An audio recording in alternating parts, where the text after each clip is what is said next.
Before you step deeper into this tale, a simple request: watch the video to the very end. The final truth arrives late in the night, and you'll want every clue you can catch before the lights go out.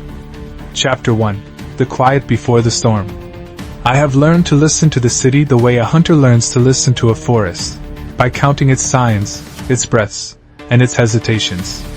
Tonight the air is heavy with a kind of damp anticipation, a pressure that makes the drain grates tremble in their frames as if whispering secrets to anyone willing to lean close enough to hear.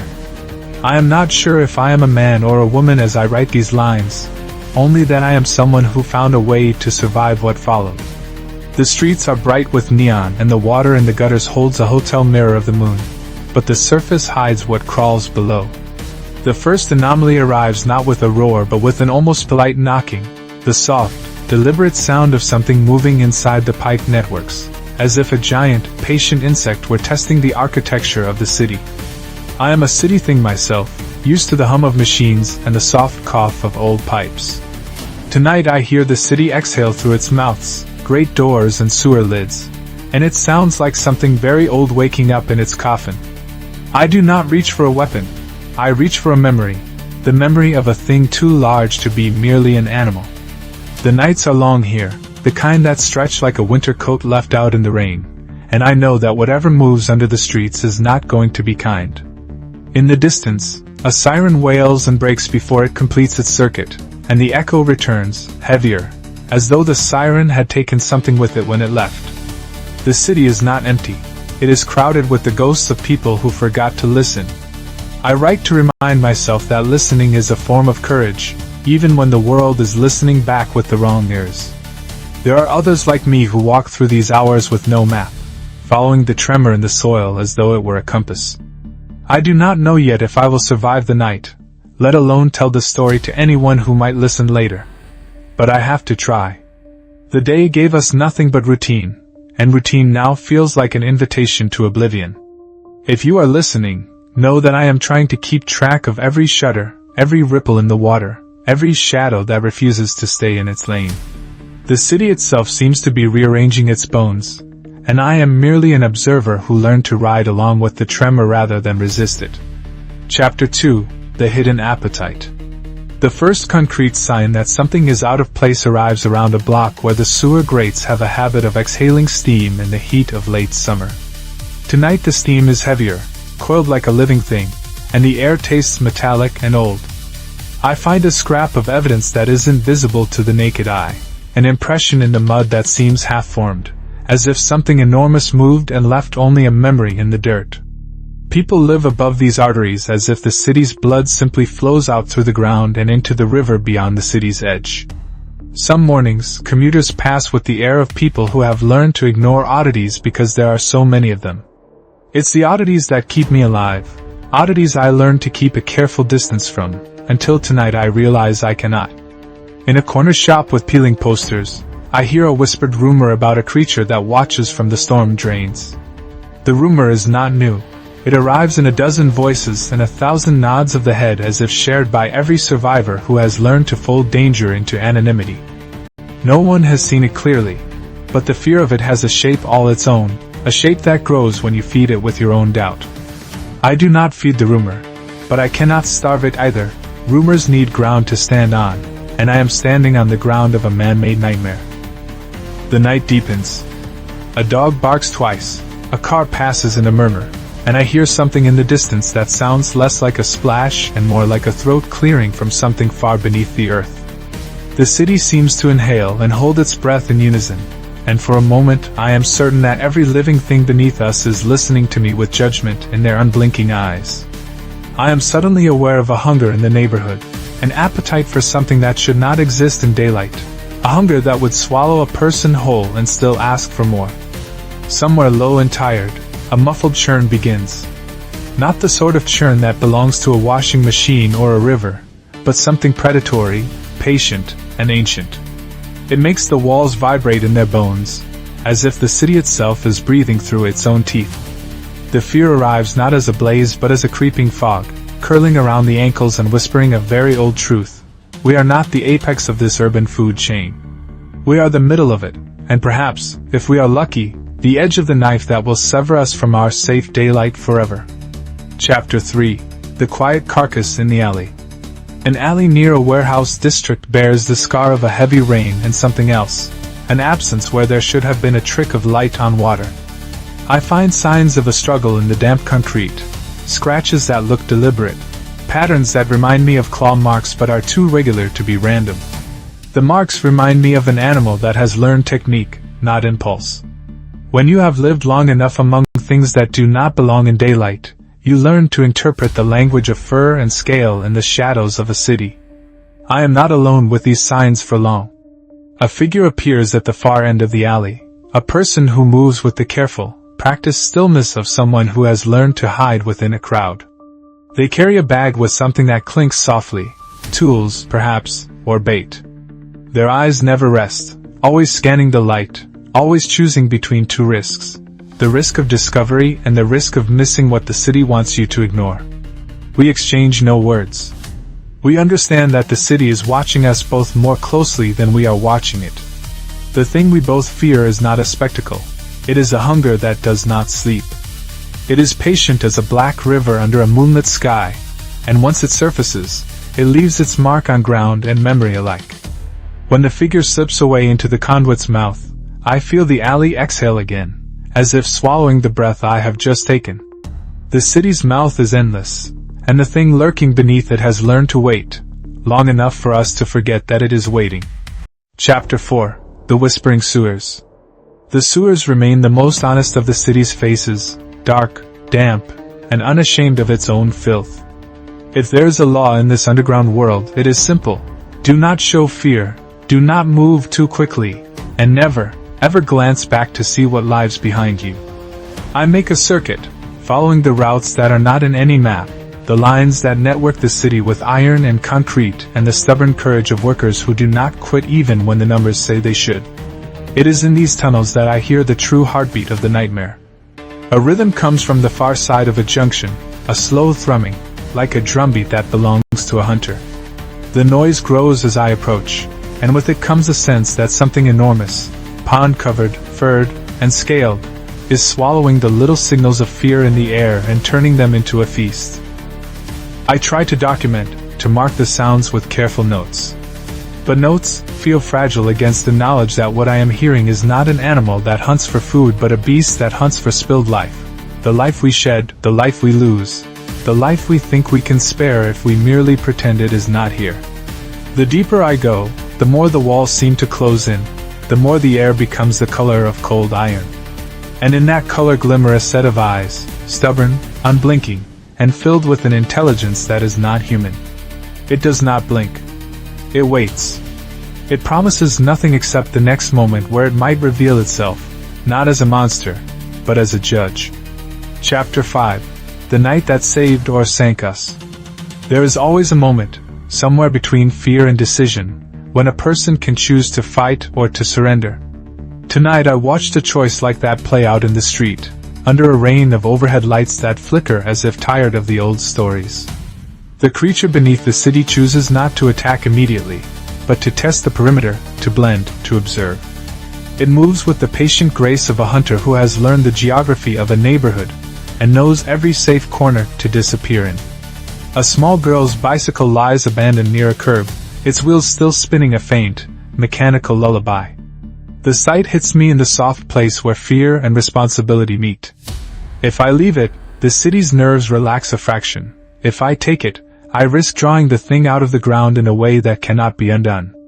I choose to respect the neighborhood's quiet despair, to respect the life of a stranger who, like me, forgot how to pretend that fear ends at the door. The city answers my restraint with a noise I cannot ignore, a deep, resonant pluck, like a string being drawn tight and then released. It is nearby, and it is hungry.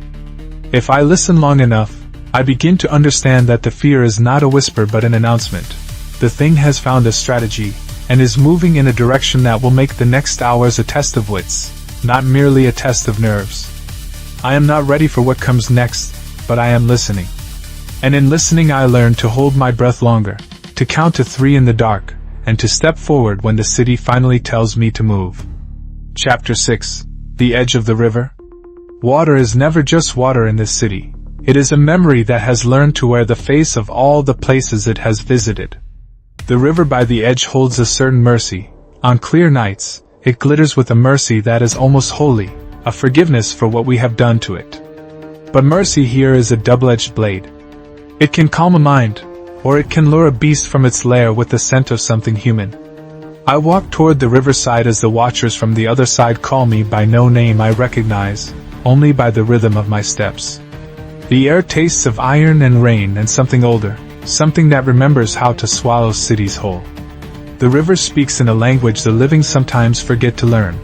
The language of currents, of eddies, of the way a body moves when it is sure it has found a safe place to rest but is wrong about the definition of safe.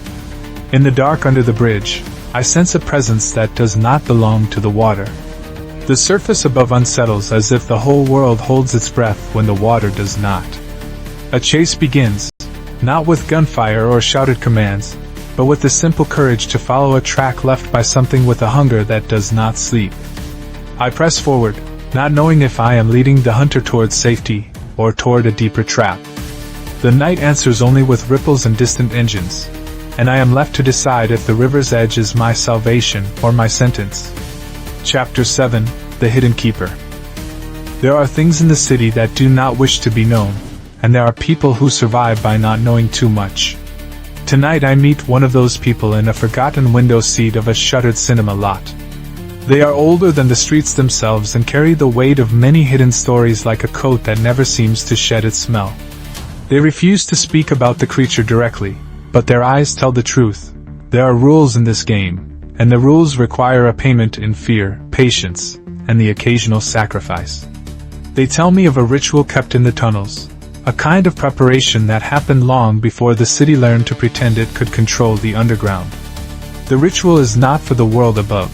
It is for those who live in the world beneath, who know that fear can be trained, that a decent hunter uses restraint as much as force, that survival is a discipline. The keeper speaks with the quiet certainty of a person who has listened to the wrong city for too long and learned to trust silence more than voices.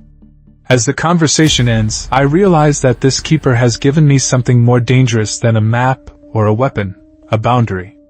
Not every line can be drawn, not every danger can be banished. But there is a line that can be walked along, one that keeps you from becoming what you chase. The keeper's last look says, "Stay out of the center where the city's oldest hunger lives." I thank them with nothing more than a nod, and step back into the dark, wondering if I will ever be allowed to forget what I now know. Chapter 8: The Muted Collision. A collision happens not with a crash in the street, but with a feeling, the moment when fear and memory collide inside the chest, leaving a momentary silence that feels almost holy in the blackness. I am in a stairwell that descends into a service tunnel, the kind of place that reminds you that your foot can slide and your life can hinge on a single careful step. The creature, if it is indeed a creature, and not a city-born myth, already knows how to occupy the mezzanine between fear and action. In the stairwell, I catch a glimpse, a shimmer of scale, the gleam of something that looks both ancient and wrong. It does not attack immediately. It tests the corridor, choosing where to slip into shadow and where to stand in the few artificial lights like a silhouette drawn with too much care. It is almost patient enough to teach me how to fear better, to fear with more precision, to fear the thing before it even shows its face. I count my breaths, I slow my heartbeat, and I move forward in measured steps, keeping to the edges where light leaks and the monster does not wish to reveal itself. If I am lucky, the creature will finish what it started with the city's trust and leave again to sleep in its underground cathedral. If I am unlucky, the corridor will end in a room where the air itself is a trap, and I will be the piece that cannot move without waking something that should remain asleep. Chapter 9: The Sound That Warned Me. There is a sound that seems ordinary until you learn it is not. A clatter, a scraping, a deliberate dragging of something heavy across metal as if a ship were being grounded in a harbor that never sleeps. It is not loud enough to wake the city, but it is loud enough to wake the memory of every time I failed to listen when I should have listened. The sound arrives from a vent near the river, a vent I know too well from childhood, the same vent my mother warned me never to approach because it could swallow you in a single breath. I follow the sound past the line of dumpsters and a chorus of moths beating their wings against the fluorescent glow.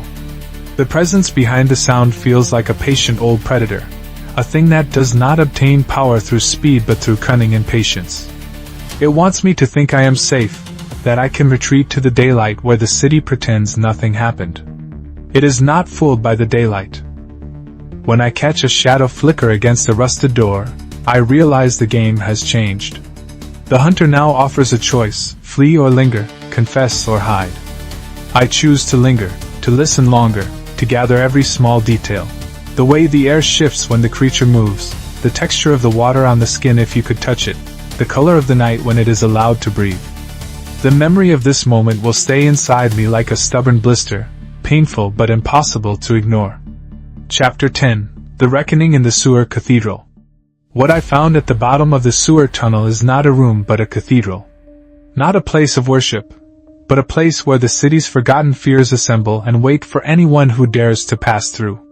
The ceiling is a mosaic of grime and water stains, the floor a rough map of prints and tracks that belong to something large and deliberate. It is the place where the creature has chosen to call its own, where the old hunger has a seat at the table with the new hunger, the hunger of a city and the hunger of a creature. There is no sermon, only the sound of the water ticking in a rhythm that matches the pulse of my own heart. I see the monster in the sense of its presence, massive, coiled, waiting for a moment when the ground gives way to its intentions.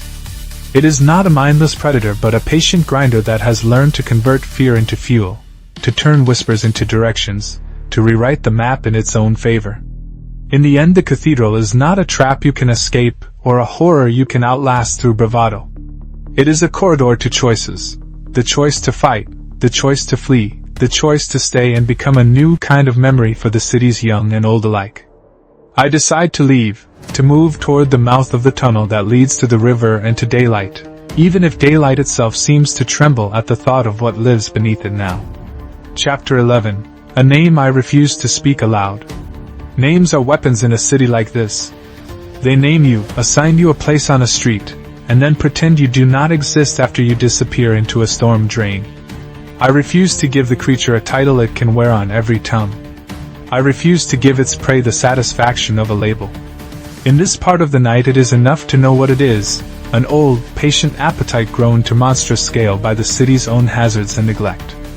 I meet a few more survivors during my walk, a technocrat who knows too well the burden of secrets, a night shift worker who can tell the difference between the sound of a sewer pump and something that should never be moving there, and a child who learned to count the stars by the glimmer of the streetlights rather than the sun.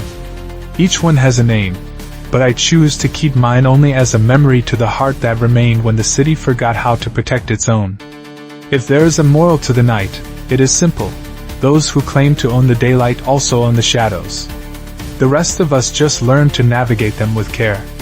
Chapter 12: The Escape and the Promise. The final stretch is not a blaze of heroism but a careful exhale after a long breath held in fear.